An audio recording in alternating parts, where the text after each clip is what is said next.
Jamal checked the time on his $89 Timex watch. The digital display glowed 8:57 p.m. He was 36 years old, made a modest $59,000 a year from his own small business, and he was parked in the driveway of a house he was beginning to realize had never truly been his home. The house itself was a stately brick colonial in West Hampton, a neighborhood where old money whispered from behind manicured hedges and gas-lit lanterns. It was Vanessa's world, not his. He had merely been a resident. The thought landed with a cold, hard finality he hadn't allowed himself to feel until this very moment. He killed the engine of his 2012 Toyota Camry, a faithful vehicle with 187,000 miles on the odometer, and a faint, lingering scent of industrial-grade cleaner that no amount of air freshener could ever fully mask. For a long moment, he just sat in the sudden quiet, the silence of the engine replaced by the low hum of anxiety in his chest. Tonight, he had to tell her. He had to deliver the bad news he knew she was dreading. He had lost the Henderson account. It wasn't a huge contract, only about $4,000 a month, but it was consistent, and in his line of work, consistency was king. Losing it felt like a punch to the gut, another setback on a long road of them. He had spent the afternoon walking the site with the property manager, getting the news, and then doing the professional, painful work of arranging the handover to the new company. He had braced himself for Vanessa's reaction. It would be a sigh, heavy with disappointment. Her perfectly sculpted eyebrows would knit together in that familiar expression of weary frustration. "Oh, Jamal," she would say, her voice dripping with a pity that felt more like contempt. Then would come the inevitable suggestion, the one that had become the background radiation of their marriage.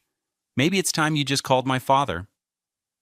He took a deep breath, the air in the car feeling thick and stale. He had rehearsed the conversation on the drive home from the J. Bright cleaning office, his small but tidy contractor yard in Manchester. He would be calm. He would be factual. He would explain that these things happen in business, that he already had leads on 2 other smaller contracts that could make up the difference. He would project a confidence he didn't entirely feel. What he wouldn't tell her, not yet, was what had happened that morning. He wouldn't tell her about the 10:15 a.m. meeting in a glass-walled conference room overlooking the city, the weight of the leather-bound folio in his hands, or the handshake that had changed the entire trajectory of his life. That was his secret. A fragile, brilliant thing he needed to protect, just for a little while, from the corrosive acid of her doubt. So why do you think this is a good idea to keep putting yourself through this? Isn't it time you took your life seriously? We all have to grow up sometime. This is what she will say. He already knew it. He had heard it 1,000 times before. He gripped the steering wheel, his knuckles white. The humiliation was already beginning, a slow burn in his stomach. But he had a plan. He had a secret. He just had to get through tonight. He had no idea how wrong he was. He thought he was preparing for a lecture, for a night of cold shoulders and condescending sighs. He had no idea that his world, or rather the facade of his world, was about to be utterly and irrevocably demolished in the next 10 minutes. He finally got out of the car, the Richmond humidity of the late spring evening clinging to his skin. The front door of the $850,000 house was painted a glossy, unwelcoming black. As he walked up the slate path, he noticed the downstairs lights were all on, casting a bright, sterile glow. Strange. Vanessa was usually upstairs by this time, scrolling through her phone or watching some reality show in their master bedroom. He put his key in the lock, but before he could turn it, the door swung inward. Vanessa stood there, silhouetted against the bright light of the foyer. She was wearing a silk robe that probably cost more than his monthly truck payment, a $700 piece of clothing she wore as casually as he wore his work shirts. Her beautiful face, the one that had once looked at him with something he'd mistaken for love, was a mask of cold indifference. Her arms were crossed over her chest. She didn't say hello. She didn't ask how his day was.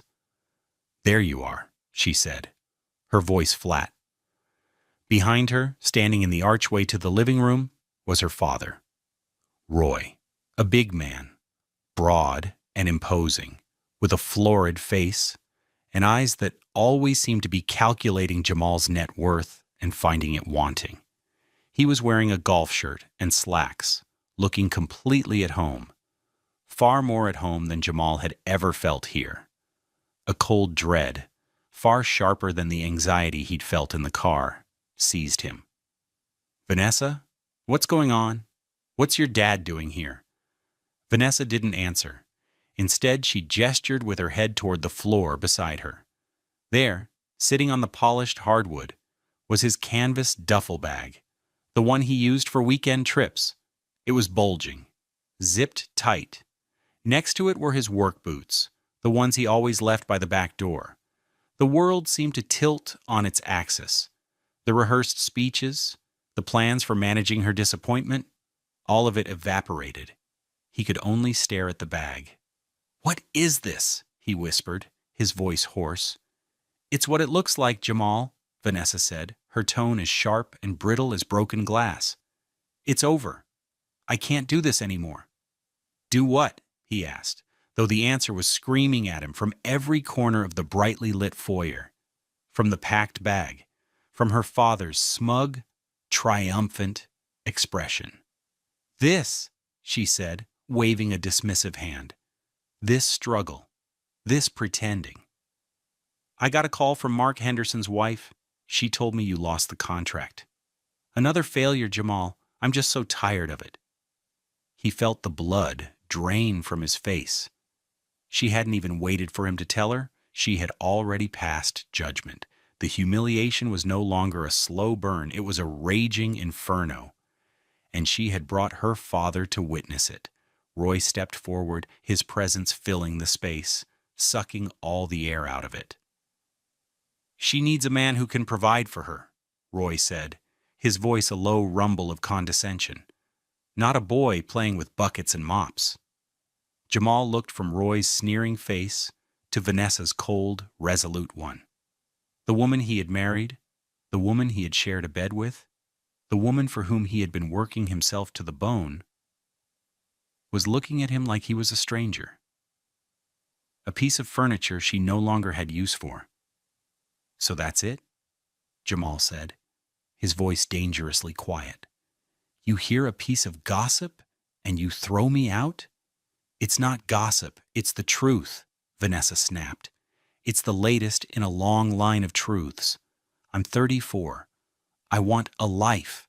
I want the things my friends have. I will not spend the rest of my youth waiting for your little hobby to become a real business." Roy smirked. "Listen, I'll make you an offer, for Vanessa's sake. My night crew supervisor just quit. It's 65 grand a year. Benefits. A real job. You can start Monday.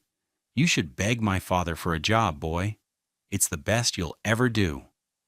The words hung in the air, thick and suffocating. Beg my father for a job, boy. The sheer, naked contempt of it all. The years of subtle digs, of backhanded compliments, of being treated like a charity case in his own home. It all coalesced into this one, brutal moment. Jamal's gaze dropped back to the duffel bag. He saw it all so clearly now. This wasn't a sudden decision. The speed of it, the finality, her father's presence. This had been planned. The Henderson contract wasn't the cause. It was just the excuse they had been waiting for. He felt a strange calm settle over him, a cold, crystalline stillness in the eye of the hurricane. The pain was there, a deep, throbbing ache, but it was underneath a layer of ice. He looked up, meeting Vanessa's eyes, then Roy's. He didn't say a word. He simply bent down, picked up his duffel bag in one hand and his work boots in the other. He straightened up, the weight of his entire life, or what was left of it, condensed into a few meager possessions. He turned without another word and walked back down the slate path to his old Toyota. He didn't look back.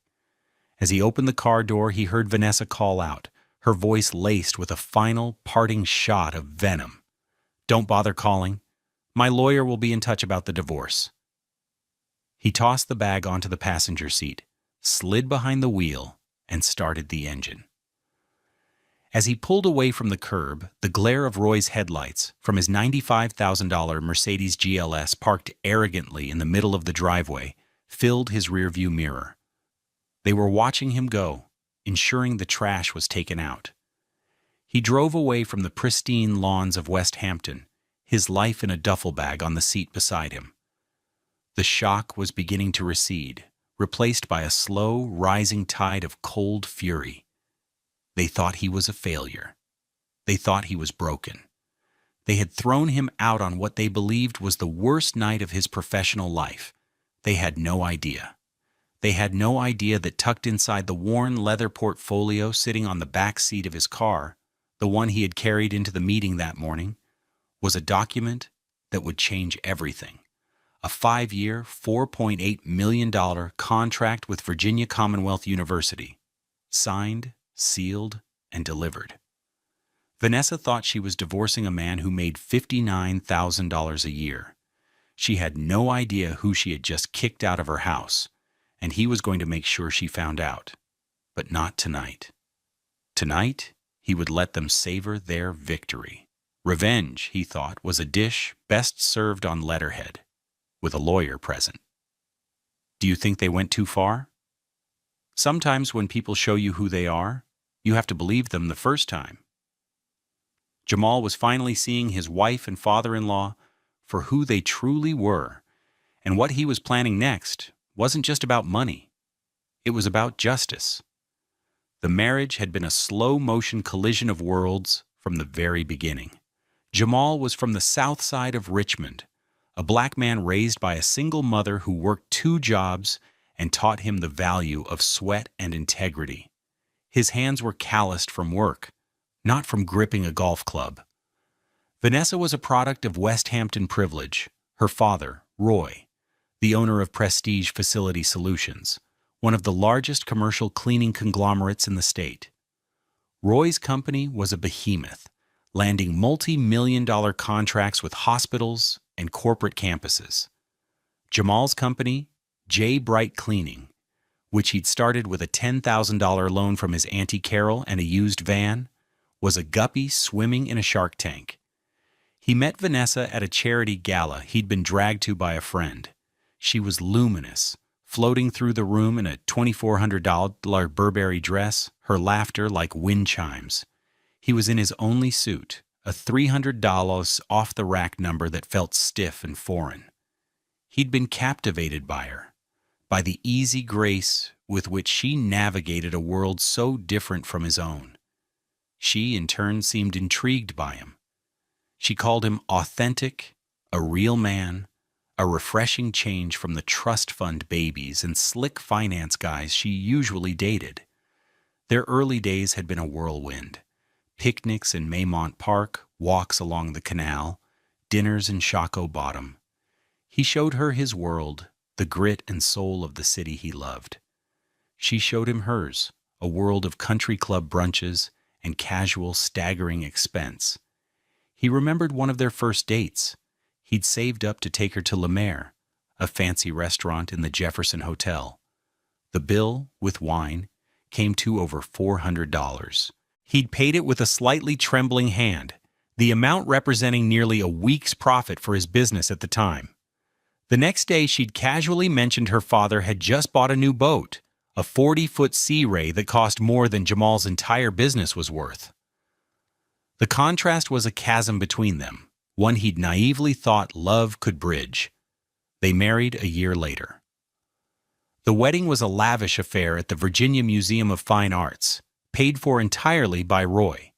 Jamal had felt like a prop in his own life story. Roy had given a toast, glass of $200 a bottle champagne held high, and spoken of his hope that Jamal would finally find his footing and step up to the plate for his daughter. It was a public humiliation disguised as a blessing.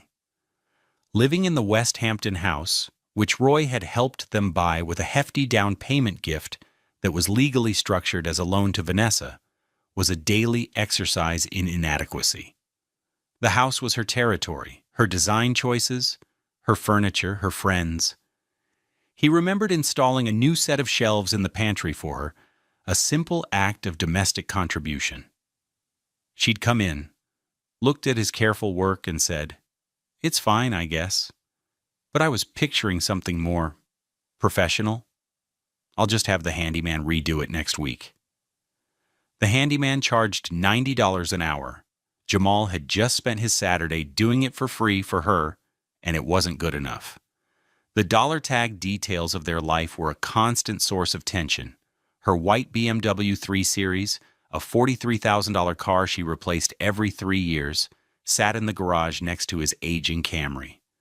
Her closet was a monument to consumerism, filled with designer bags from Chanel and Louis Vuitton, shoes from Jimmy Choo, and dresses that cost thousands. He remembered once seeing a receipt on the kitchen counter for a single pair of shoes, $200. That same week, he had celebrated landing a new contract for Jay Bright that would net him $1,500 a month.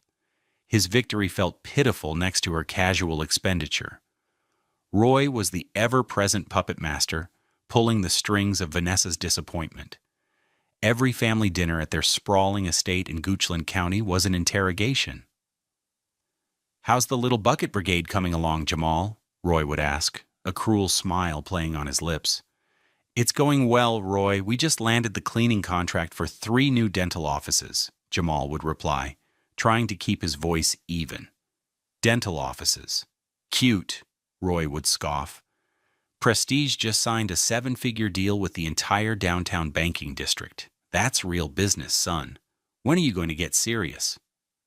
The word son was always wielded like a weapon, a reminder of his subordinate status. The ultimate insult came during a Christmas dinner. The whole family was there. Vanessa had just unwrapped a stunning diamond necklace from Roy, a piece that easily cost $20,000. Jamal had given her a first edition of her favorite book, which he had spent months tracking down and cost him $600. She had given it a cursory glance before setting it aside to admire the diamonds. Later, as Jamal was helping clear the table, Roy cornered him in the kitchen. "You see that necklace? That's what a daughter like Vanessa deserves. That's what a real man provides. You're a good guy, Jamal, I'll give you that. But you're playing in the minor leagues. You're embarrassing her. You're embarrassing me." Jamal had just stood there, the plates in his hand feeling impossibly heavy. He looked through the doorway and saw Vanessa, laughing with her cousins, the diamonds blazing at her throat. She hadn't defended him. She never defended him. She would just sigh later in the car on the way home. "You know how my father is? He just wants the best for me." The cruelty wasn't always so overt. It was in the small things, the constant dripping erosion of his self-worth. It was Vanessa forgetting to mention a dinner party with her friends because she didn't want to have to explain his job. It was her sighing dramatically when his phone would ring after hours with a client emergency. "Can't your people handle that?" she'd ask, knowing full well his people consisted of 2 part-time employees and himself. The pressure to join Roy's company was relentless. It was presented as an act of generosity, a life raft for his floundering ambition. "It's not a handout, it's a hand up," Roy had said once during a particularly brutal dinner. "You'll have security, a 401k. You can finally give my daughter the life she's accustomed to. You can sell that little business of yours for parts." It's time to admit defeat, Jamal. There's no shame in it. But there was shame in it. His business, Jay Bright, was more than just a little bucket brigade. It was his. He had built it from nothing. The name itself was a combination of his initial and the bright, clean spaces he promised his clients. He knew the names of all his employees' kids. He took pride in the gleaming floors and spotless windows his team left behind. It was his integrity, his work ethic, made manifest. Giving it up would have been like cutting out his own heart. The worst moment, the one that truly crystallized the depth of their disdain, came about 6 months before he was thrown out. He had been a finalist for a significant contract, a chain of private schools. It would have doubled his company's revenue. He worked on the proposal for weeks, staying up until 2 a.m., poring over spreadsheets, refining his pitch. He was up against 2 other firms, one of which was Prestige, Roy's company. He lost. He found out later that Roy had drastically underbid him, taking the contract at a near loss just to ensure Jamal didn't get it. It was a power play, a move designed to crush his spirit. That night he came home, defeated. Vanessa was waiting for him, not with sympathy, but with an air of, "I told you so." "I heard you lost the school contract," she said, not even looking up from her iPad. "Daddy got it. Of course he did. He knows what he's doing." "He underbid me by an insane amount, Vanessa. He did it on purpose," Jamal said, his voice raw with hurt and anger. She finally looked at him, her eyes cold. Or maybe his bid was just better, more professional. Maybe he has economies of scale you can't even dream of. Stop making excuses, Jamal. It's not a good look. It makes you sound pathetic. Pathetic. That was the word she used. He had been sabotaged by her father, and she had sided with him without a second thought. He slept on the couch that night, the chasm between them wider than ever. He should have left then. He knew it. But some small, foolish part of him still held on to the memory of the woman who had called him authentic, who had seemed to see something in him worth loving. He had made a critical mistake. He thought he could win her back, prove them wrong. He didn't realize they didn't want him to succeed. His success would negate their narrative, the story they told themselves about his inadequacy and their generosity. His failure was essential to their self-image. And so, he kept working. He kept his head down. He started going after a contract so big, so audacious, he didn't dare speak of it to anyone. The VCU Richmond contract. It was a monster, a 5-year deal to handle janitorial services for a massive portion of their academic campus. It was the kind of contract that could make a company. Prestige had held it for the last 10 years. Roy considered it his birthright. Jamal spent months on the proposal. He leveraged his small size into an advantage. He pitched a dedicated, hands-on approach, a level of personal oversight Roy's corporate machine couldn't match.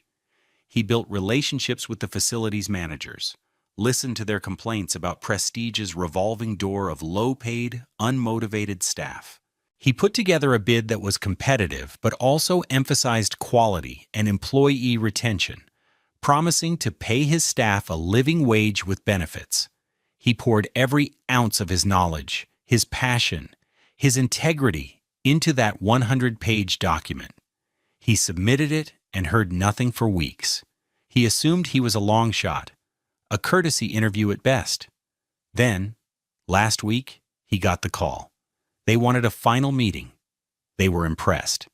They were down to 2 finalists, J. Bright Cleaning and Prestige Facility Solutions.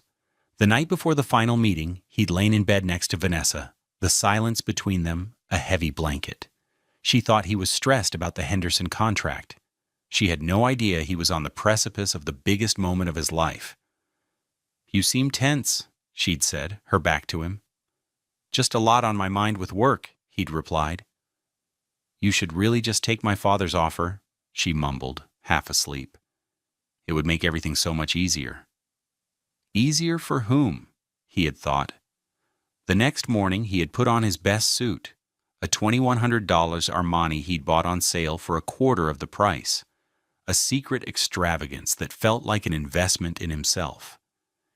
He looked at his reflection, the deep brown of his skin glowing in the morning light, his locks neatly tied back. He looked like a man who was about to change his own life. He walked into that meeting at 10:15 a.m. with his worn leather portfolio. He walked out at 11:30 a.m. with a signed $4.8 million contract inside it. His life had changed in an instant. He had beaten Roy. He had beaten him at his own game, not by being cheaper, but by being better. The joy was so immense, so overwhelming, he had to pull his Camry over on the downtown expressway just to breathe. He had done it. He had proved them all wrong. His first instinct was to call Vanessa, to shout the news, to hear the shock and, he hoped, the pride in her voice. But then, a cold, hard thought stopped him. What would she really feel? Relief that the money was coming? Or resentment that he had succeeded without her father's help? That he had shattered the narrative she was so comfortable with? He remembered her calling him pathetic. He remembered her siding with her father. And he knew. He couldn't tell her. Not yet. The victory was too precious, too personal. He needed to hold it for himself. So he decided to wait. He would tell her about losing the small Henderson contract first. He would see her reaction, unvarnished. He would give her one last chance to show him a shred of loyalty, of faith. It was a test, a final, desperate test for a marriage that was already dead, and she had failed spectacularly. As he drove through the darkened streets of Richmond, away from the life he had known, the pain of her betrayal was still sharp. But underneath it, something else was growing. A sense of liberation, a sense of power. They had made a fatal error. They had underestimated him. They had thrown him out, thinking he was nothing.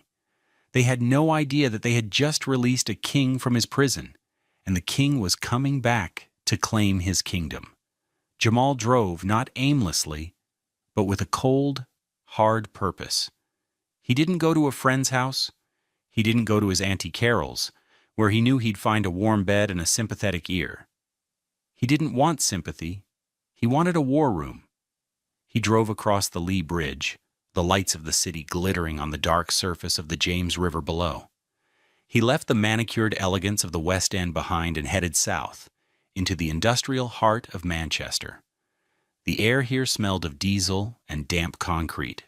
The buildings were brick warehouses and low-slung industrial parks, not stately homes. This was his world. This was where he had built his dream. He pulled his Camry into the gravel lot of J. Bright Cleaning. It wasn't much, a rented 2,000-square-foot garage space with a small, cramped office he'd built himself in the corner. The lot was fenced in, holding his two other work vans, older but meticulously maintained, and pallets of cleaning supplies. To Vanessa, it was an embarrassment. To Jamal, it was headquarters. He unlocked the heavy steel door and stepped inside. The familiar smell of lemon-scented disinfectant and clean laundry greeted him. It was the smell of honest work. He flipped on the harsh fluorescent lights, illuminating the cavernous space. Shelves neatly stacked with supplies. Floor buffers parked in a neat row. Uniforms hanging on a rack. It was organized. It was professional. It was his. He walked into his small office, a metal desk, a worn-out office chair, a corkboard covered in work schedules, invoices, and a few photos. One was of him and Vanessa on their wedding day. He looked at it for a long moment, at the smiling strangers in the picture. He felt a pang of loss, not for the woman who had just thrown him out, but for the man in the photo, the hopeful, naive man who had believed love was enough. With a calm, deliberate motion, he took the pushpin out and let the photo flutter into the trash can. It was the first act of his new life. He sat down in his chair, the worn springs groaning in protest. He placed the leather portfolio containing the VCU contract on the desk. He didn't open it. He didn't need to. He could feel the weight of it, the power it contained. For a few minutes, he just sat in the silence, letting the events of the night wash over him. The shock, the humiliation, the searing pain of Vanessa's betrayal. He allowed himself to feel it all, to let it sink into his bones. He knew if he didn't acknowledge the pain, it would fester and turn to blind rage. And he couldn't afford to be blind. He needed to be cold, methodical, strategic. At 10:17 p.m., he picked up his phone. He didn't scroll through his contacts. He knew the number he needed to dial by heart. He had researched it weeks ago, a contingency plan for a battle he knew was inevitable, though he hadn't imagined it would start like this. He dialed the number for Jessica Riley, Esquire. She was known as the Shark in Richmond legal circles, a divorce and contract attorney with a reputation for being brilliant, ruthless, and incredibly expensive. She was exactly what he needed. Her voicemail picked up. "You have reached the offices of Jessica Riley. We are currently closed. Our office hours are—" Jamal hung up. He knew she had an emergency line for high-net-worth clients. He found it on her website and dialed again. It rang twice. "This is Jessica." Her voice was crisp, awake, and radiated an intimidating intelligence even through the tiny phone speaker. "Miss Riley, my name is Jamal Bishop.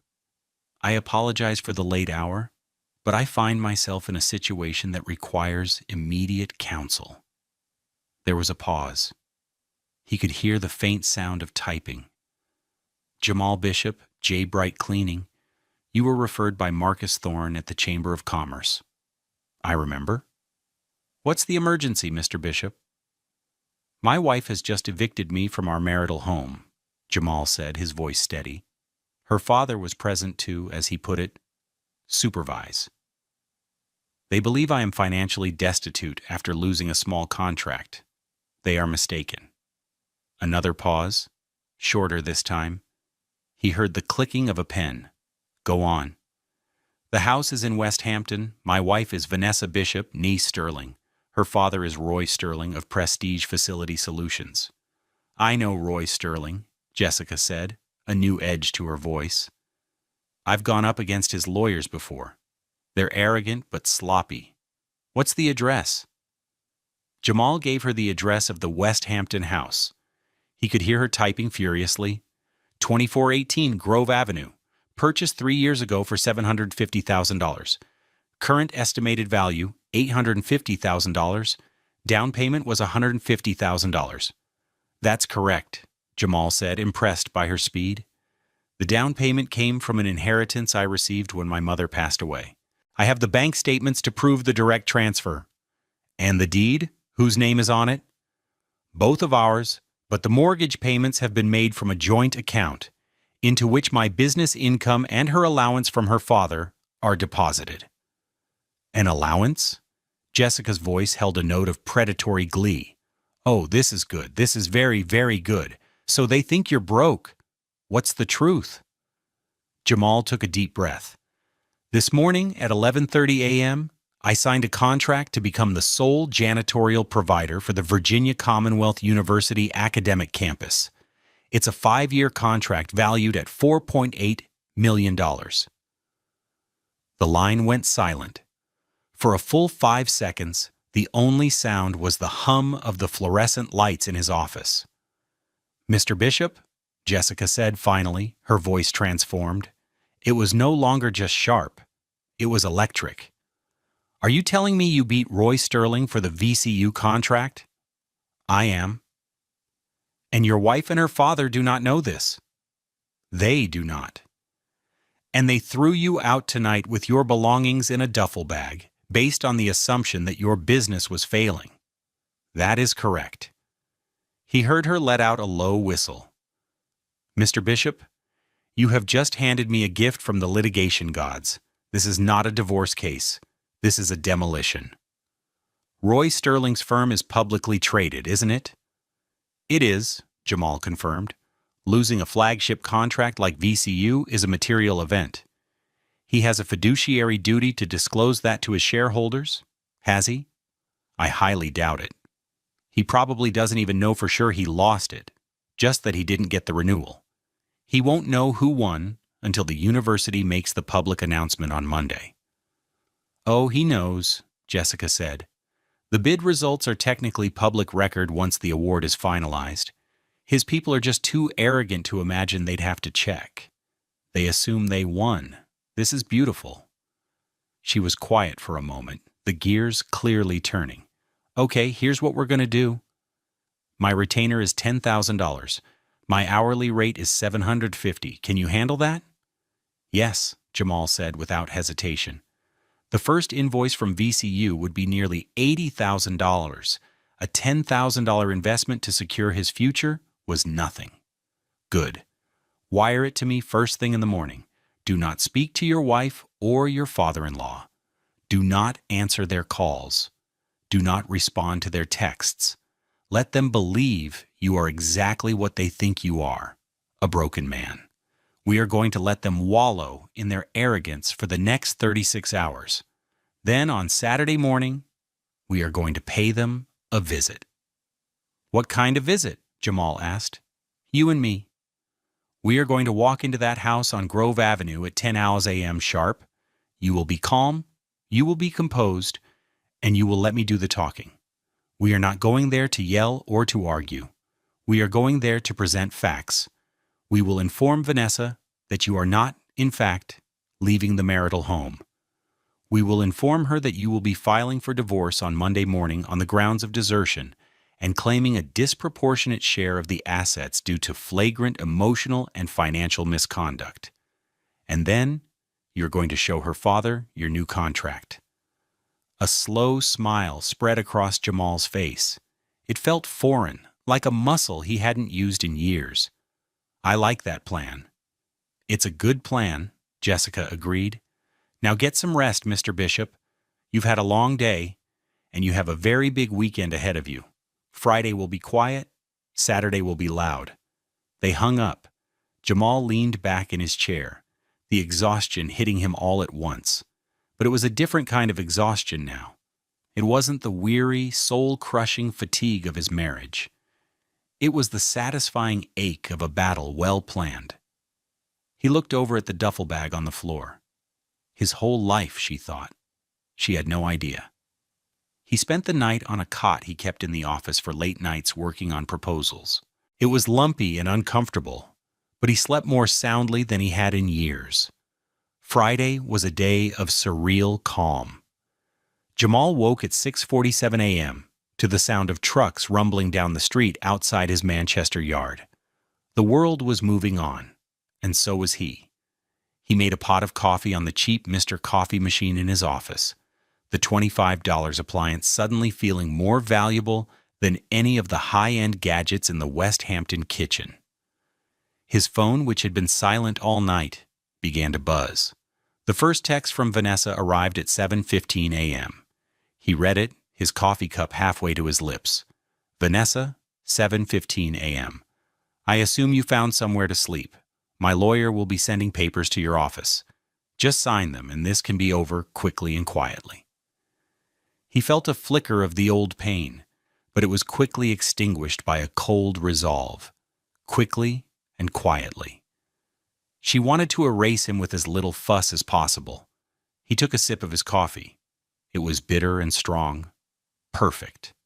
He did not reply. At 8:30 a.m., he wired the $10,000 retainer to Jessica Riley's firm from his business account. It was the easiest $10,000 he had ever spent. He spent the morning on the phone, not with lawyers, but with his suppliers. He needed to triple his order of everything: cleaning solutions, paper products, microfiber cloths.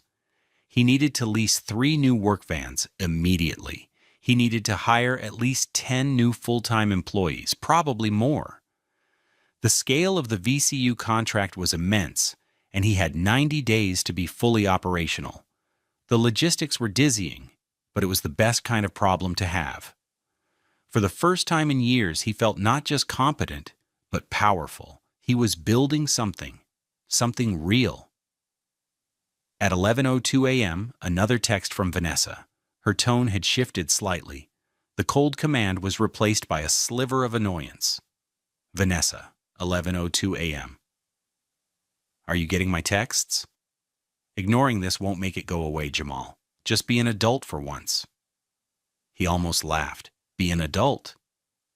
This from the woman who had her father supervise her breakup.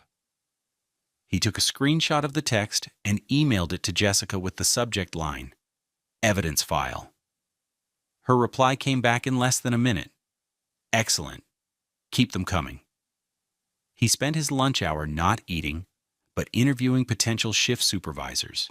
He called two of his most trusted part-time workers, men he knew were reliable and hard-working, and offered them full-time salaried positions with benefits, effective immediately. The joy and relief in their voices was a balm to his soul. This was what it was all about, building something that didn't just enrich him, but lifted others up too. At 2:45 p.m., his phone rang. It was Vanessa. He looked at her name on the screen, his thumb hovering over the answer button. He remembered Jessica's instructions. Do not speak to her. He let it go to voicemail. A minute later, the notification popped up. He listened to the message, putting it on speaker. "Jamal, it's me." Vanessa's voice filled his small office. It was tight, strained. "I don't know what game you're playing, but it's childish.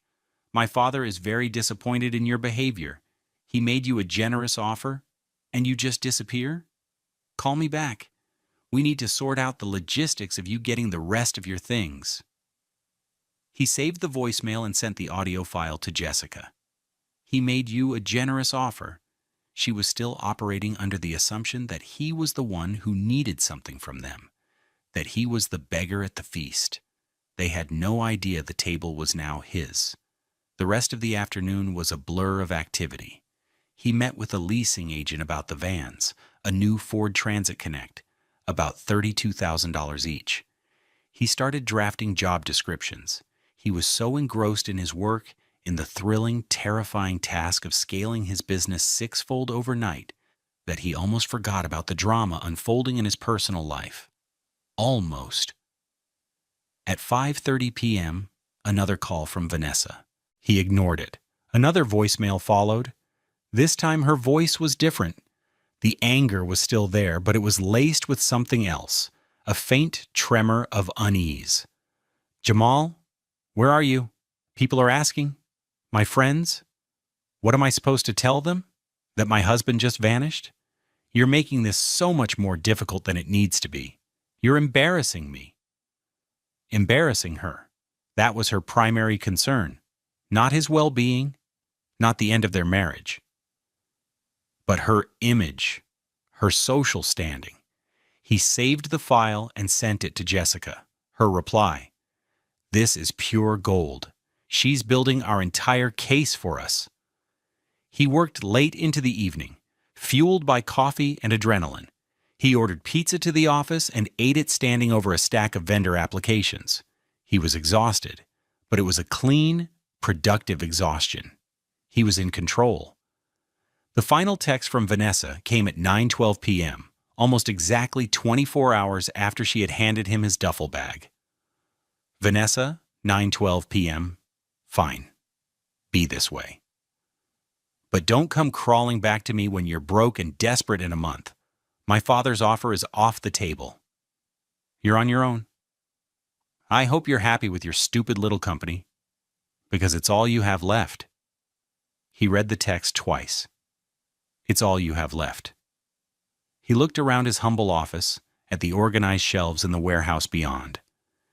He thought about the VCU contract, a document worth more money than Vanessa had probably ever seen in her life that wasn't attached to her father. He thought about the new jobs he was creating, the lives he was about to change. It's all you have left. You have no idea, he whispered to the empty room. It's all I ever needed. He turned off his phone. He would not be hearing from her again tonight. Tomorrow, she would be hearing from him. Saturday morning dawned bright and clear, the sky a brilliant, cloudless blue. The kind of beautiful day that feels like a promise. Jamal stood in front of the full-length mirror he'd installed in the office bathroom. He was wearing the same $20,000 Armani suit he had worn to the VCU meeting. It fit him perfectly. It was the color of charcoal, severe and elegant. He paired it with a crisp white shirt and a simple black tie. No flashy watch, just his faithful $89 Timex. The contrast was the point. His wealth wasn't on his wrist, it was in his portfolio. His deep brown skin was luminous against the white collar, and his locks were neatly tied back. He looked calm. He looked powerful. He looked like a man who owned his own destiny. He did not look like the man who had been thrown out of his home in disgrace less than 48 hours ago. At 9:45 a.m., a black sedan, a late-model Audi A8 worth at least $90,000, pulled into his gravel lot. Jessica Riley stepped out. She was a petite woman, but she projected an aura of immense power. She was wearing an impeccably tailored navy blue suit that probably cost $3,000 and shoes with heels like daggers. Her hair was pulled back in a severe chignon, and her eyes, behind a pair of designer glasses, were sharp and calculating. "Mr. Bishop," she said, extending a hand. Her grip was firm. "You clean up well." "So do you, Miss Riley," he replied. "Call me Jessica. Are you ready?" "I am," he said. He picked up his leather portfolio from his desk. It was the only thing he was bringing. "Good," she said, a thin, dangerous smile on her lips. "Let's go make it rain." He locked up his office, the headquarters of his newly minted multi-million-dollar company, and got into the passenger seat of her German luxury car. The leather smelled of money and victory. As they drove towards West Hampton, Jessica briefed him one last time. "Remember, you are a rock. You are silent. You are still. You let them flail and panic. Your composure is your greatest weapon. They expect you to be broken. Your mere presence, looking like this, will be a psychological blow. Let me handle the verbal sparring. You are only to speak when I cue you, and when you do, it will be to deliver the killing blow. Understood?" "Understood," Jamal said, his heart beating a steady, heavy rhythm in his chest. They pulled onto Grove Avenue at precisely 9:59 a.m. The street was quiet, sleepy in the Saturday morning sun. Jessica parked the Audi directly behind Vanessa's white BMW 3 Series in the driveway. It was a deliberate act of dominance, boxing her in. They walked up the slate path. Jamal felt a flicker of nervousness, a ghost of the man he used to be. But then he felt the weight of the portfolio in his hand, and the nervousness vanished, replaced by an icy calm. He was not here to beg. He was here to collect. Jessica rang the doorbell at 10 a.m. sharp. They could hear movement inside, then the sound of the lock turning. The door opened. Vanessa stood there, wearing yoga pants and a tank top, her hair in a messy bun. She was holding a mug of coffee. When she saw Jamal, her face registered shock. When she saw the impeccably dressed woman standing next to him, her expression curdled into confusion and suspicion. "Jamal? What is this? Who is this?" she demanded. Jessica smiled, a bright, predatory flash of white teeth. "Good morning, Miss Sterling. My name is Jessica Riley. I'm Mr. Bishop's legal counsel. May we come in? We have some matters to discuss regarding this property and the dissolution of your marriage." The name Riley clearly registered. Vanessa's face went pale.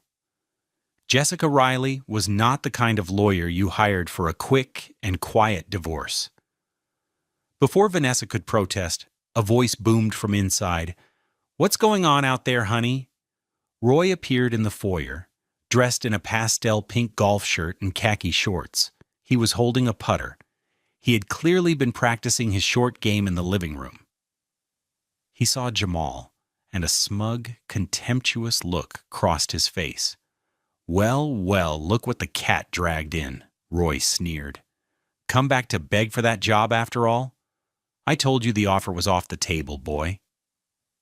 Jessica stepped forward, moving smoothly past the stunned Vanessa and into the foyer. She owned the space immediately. "Mr. Sterling, I presume? A word of advice. You should stop talking now. Every word you say is making my client's case stronger and your financial future more precarious." Roy's face flushed with anger. "Who in the hell do you think you are? Walking into my daughter's house." "This is not your daughter's house," Jessica cut in, her voice like ice. "This is the marital home of my client, Jamal Bishop, from which he was illegally evicted on Thursday evening. An act, I might add, that you personally supervised. That alone is grounds for a significant settlement in his favor." Vanessa finally found her voice. "Illegal eviction? I told him to leave. It's over. He has nothing." "That seems to be the core of your misunderstanding," Jessica said, turning her sharp gaze on Vanessa. "You seem to be operating under the delusion that my client is a man of no means, that his business is a failure, that he is, and I believe I'm quoting your father, a boy playing with buckets and mops." Jamal saw Roy flinch. Hearing his own words repeated back to him in this context, by this woman, had clearly shaken him. "Let's clear up a few things," Jessica continued, pacing slowly in the center of the foyer. Her expensive heels clicked on the hardwood floor, the sound like a ticking clock. "First, as of this moment, my client is moving back into this home. You, Miss Sterling, are welcome to stay, or you can find alternative accommodations. I would advise the latter. It's about to get very uncomfortable for you here." "You can't be serious," Vanessa shrieked. "I'm not living with him." "That's your choice. Second, on Monday morning at 9 a.m., I will be filing for divorce on behalf of my client. We will be seeking a dissolution of the marriage, and we will be petitioning the court for a 70-30 split of all marital assets in my client's favor, due to your premeditated act of desertion and a pattern of demonstrable financial and emotional abuse." "Abuse?" Vanessa laughed, a high, hysterical sound. "That's ridiculous. I have done nothing." "You conspired with your father to eject your husband from his home based on a false premise," Jessica said calmly. "You have consistently and maliciously undermined his professional endeavors, and you have treated him not as a partner, but as a subordinate. We have texts, we have voicemails. It's a very compelling narrative." Roy stepped forward, his face purple with rage. "This is a shakedown. You're not getting a dime. He's the one who's broke. He just lost the Henderson contract." Jessica smiled again. "Ah, yes. The Henderson contract. A loss of, what, $48,000 a year in revenue? A setback, to be sure. But one must learn to take the good with the bad in business." She paused, letting the silence hang in the air.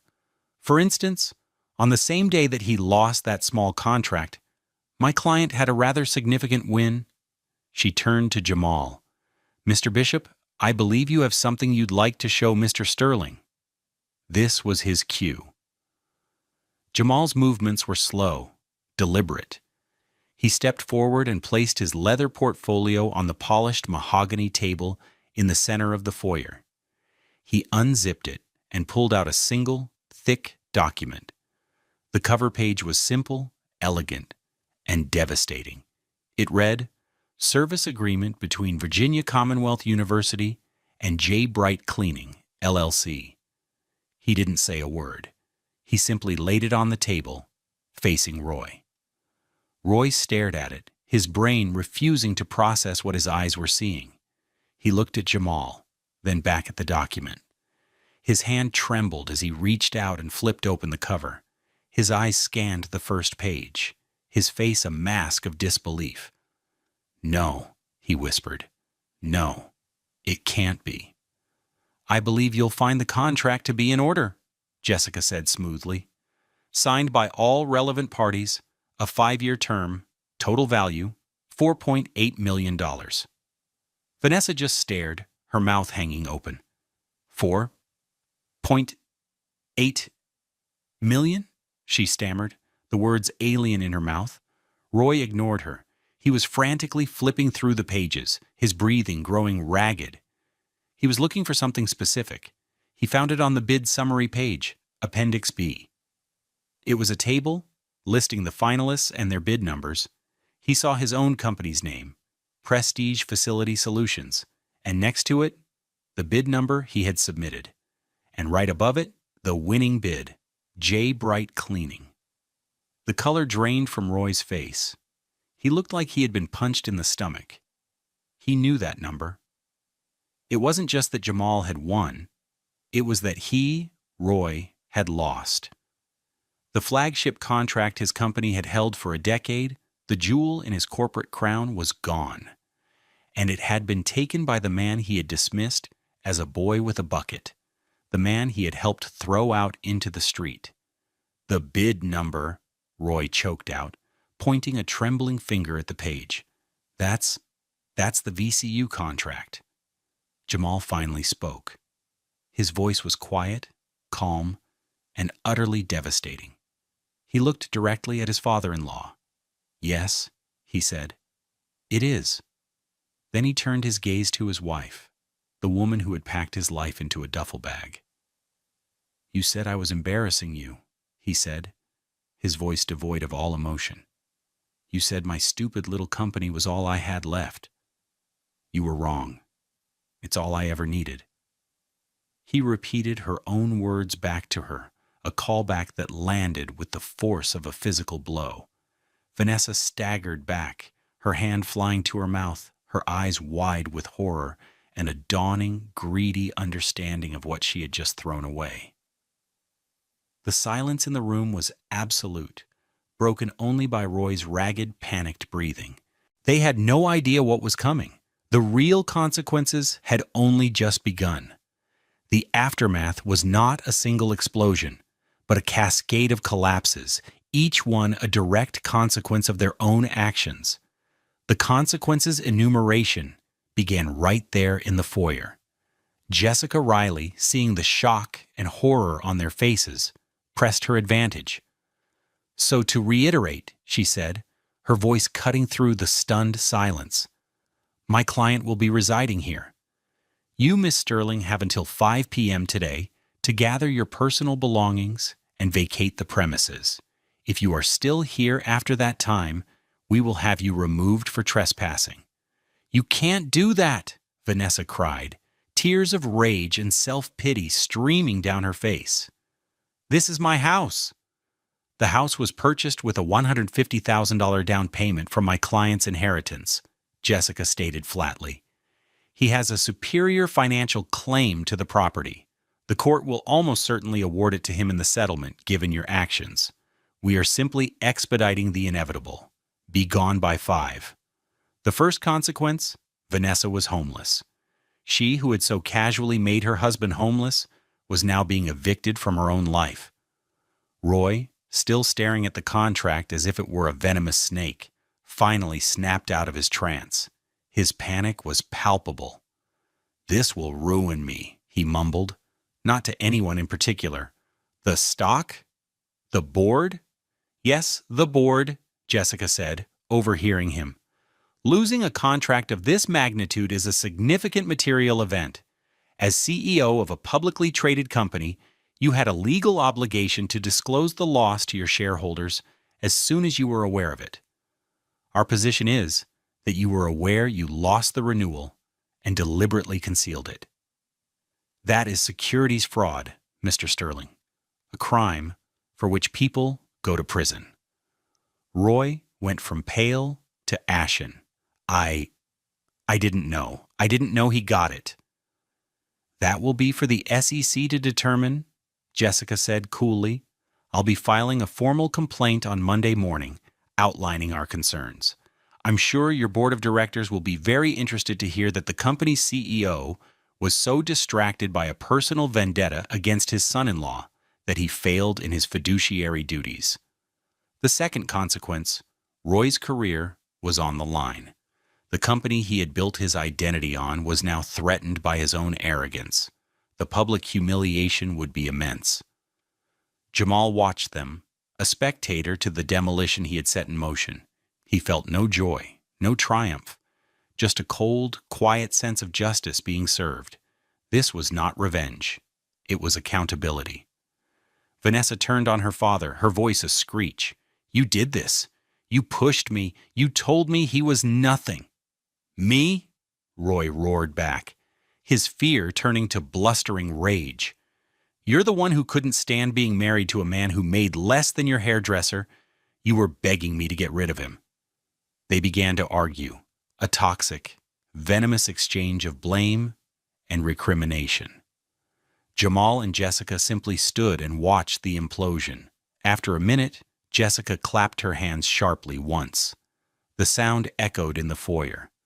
"That's enough," she said. "Settle your family drama on your own time. You have your instructions, 5 p.m.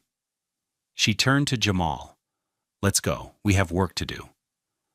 Jamal gave one last look at his wife and her father, two people now trapped in the wreckage of their own making.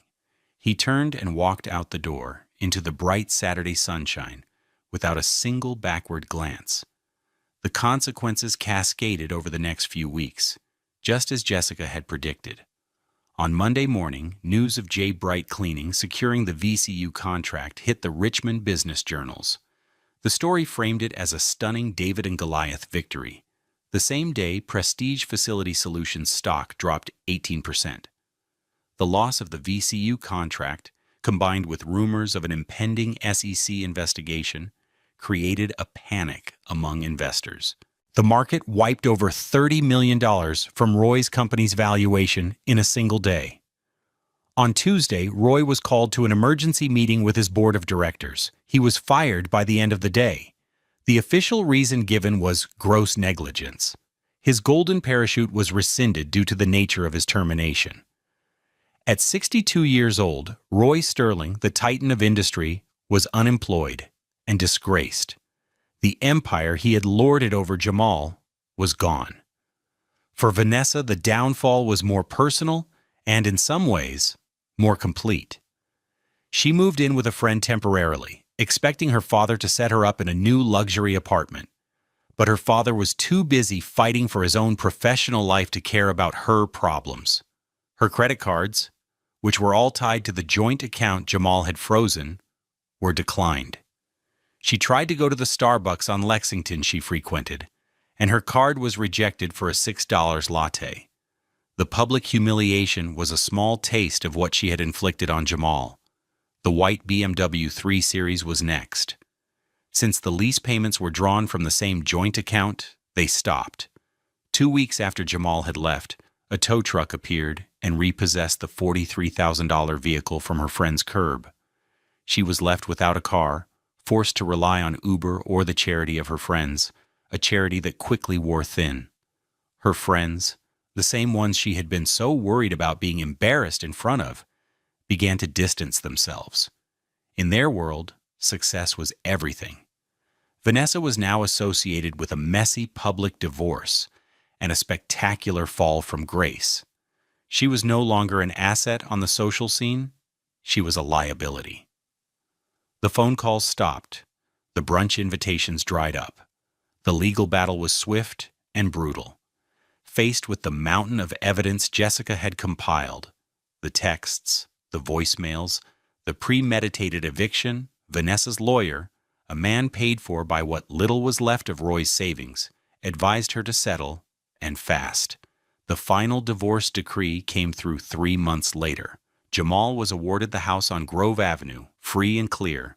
Vanessa was awarded her personal belongings and a one-time alimony payment of $25,000, a fraction of what she had expected. It was just enough to find a small, one-bedroom apartment in a far less glamorous part of town. She was, for the first time in her life, truly on her own. Jamal received a series of frantic, pleading voicemails from her during this time, a perfect encapsulation of the antagonist's collapse. The first was angry denial, the next was justification.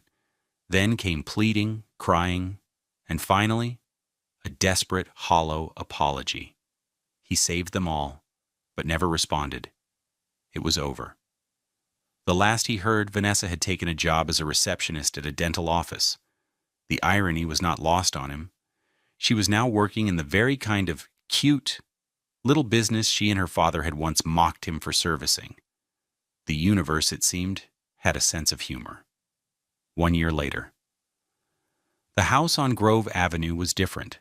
The sterile, cold perfection of Vanessa's design had been replaced with warmth and life. The glossy black front door was now painted a welcoming, deep blue. The formal living room, once a museum piece no one ever used, was now a comfortable den, with a large, soft couch and shelves overflowing with books. Where Roy's putter had once scarred the floor, a vibrant, hand-woven rug now lay. The most significant change was in the backyard. The meticulously manicured but lifeless lawn had been transformed. Jamal, in his spare time, had built 3 large raised garden beds. He was growing tomatoes, peppers, kale, and collard greens. The garden was thriving, a testament to his patience and care. It was a space of growth, a symbol of his new life. Jamal's company, J. Bright, was also thriving. The VCU contract was a massive success. His hands-on approach and his commitment to his employees had been noticed. He paid a starting wage of $20 an hour, well above the industry average, and offered full health benefits. His staff was loyal, motivated, and did excellent work. Word had spread. Other large clients, dissatisfied with the impersonal service of conglomerates like the now struggling Prestige, had started calling. His business had not just grown, it had blossomed. He now employed over 50 people from the Richmond community. This Saturday morning was bright and warm, just like the one a year ago. But this time, the quiet of the house was broken by the sounds of laughter and friendly debate. Jamal was hosting a training session for his 3 newest apprentices. They were young black men, all under 25, from neighborhoods not far from where Jamal himself had grown up. He had created the apprenticeship program to give young men a pathway to a skilled trade and business ownership. He wasn't just building a company, he was building a legacy. They were gathered in his kitchen, a space that now smelled of coffee and bacon, not expensive unlit candles. He was showing them how to properly dilute a new, eco-friendly degreasing agent. The ratio is critical, Jamal explained, pointing to the measurement lines on the bottle.